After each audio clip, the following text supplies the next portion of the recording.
Hey guys and gals, welcome back to my channel. Today I have a review for you guys that it's on a fragrance that has been out for many years.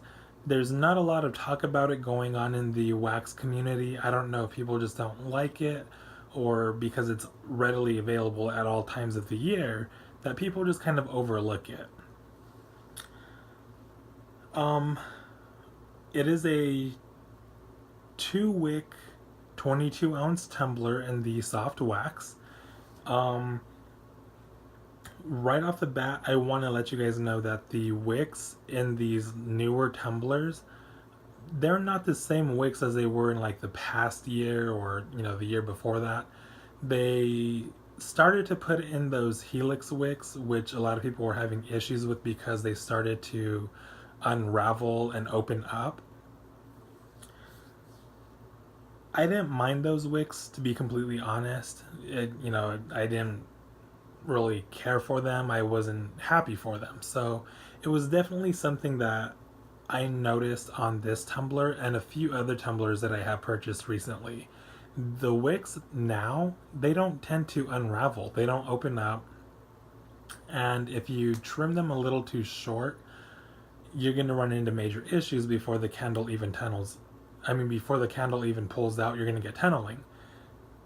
And on first burn, that's exactly what happened to me. I trimmed my tumbler to where I normally trim them, on other tumblers, and the candle was burning for maybe 3 hours, and it just started tunneling.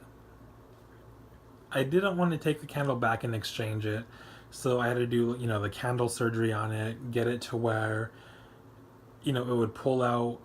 And even now, as you can see, I've been burning it for 3 hours, and the flames are kind of small.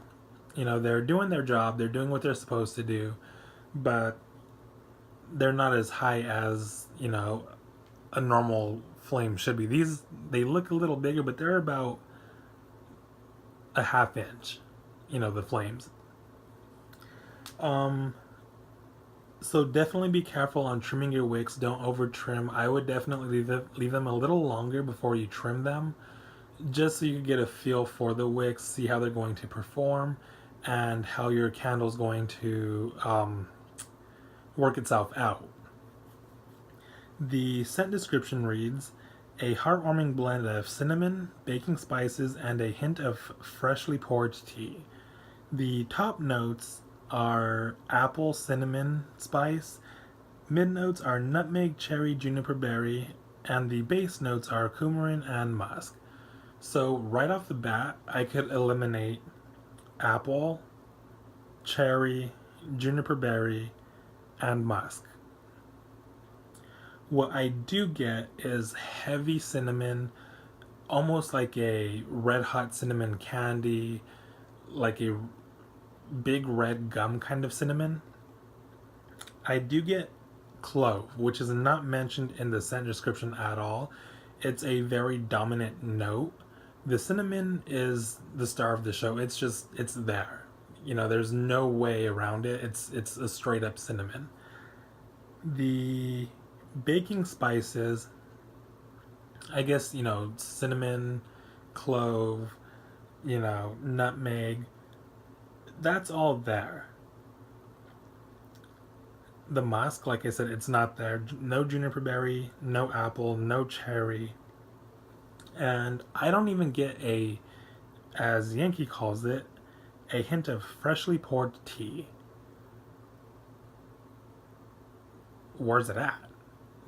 I definitely feel like this candle it's a good fragrance. It's very good for fall, into the holidays, even, throughout the winter. The throw is very good on it. This is maybe, the third or fourth burn on this fragrance, and it's been the same since, the first burn. I could smell it basically in all of my living room. I could smell it out to the den, and I could smell it leading into the bathroom.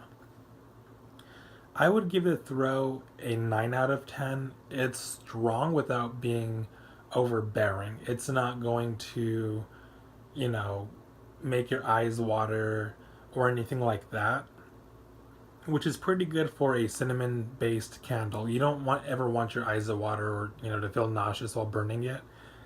I know not a lot of people will like this fragrance just because it's heavy on the spices. I enjoy spiced candles. I like the cinnamon, I like clove. One fragrance that I could think of right off the top of my head that this reminds me of is cinnamon and clove buds from Yankee Candle. I mean, from Bath and Body Works. Home Sweet Home and cinnamon and clove buds could basically be sisters because that's pretty much a dupe for both fragrances. There's a little bit of a different note description for cinnamon and clove buds from Bath and Body Works, but I would say the throw is on the same level as Bath and Body Works compared to, a Yankee Candle. For a Yankee Candle, that's pretty good because most fragrances you're gonna get between a 3 and a 5, which is okay for Yankee, but let's be real, who wants to buy a fragrance that you just can't smell? So I guess that pretty much sums up this review. It's very simple. There's nothing much to it. So thank you guys so much for watching. Please comment, like, and subscribe. Until next time, have a great one.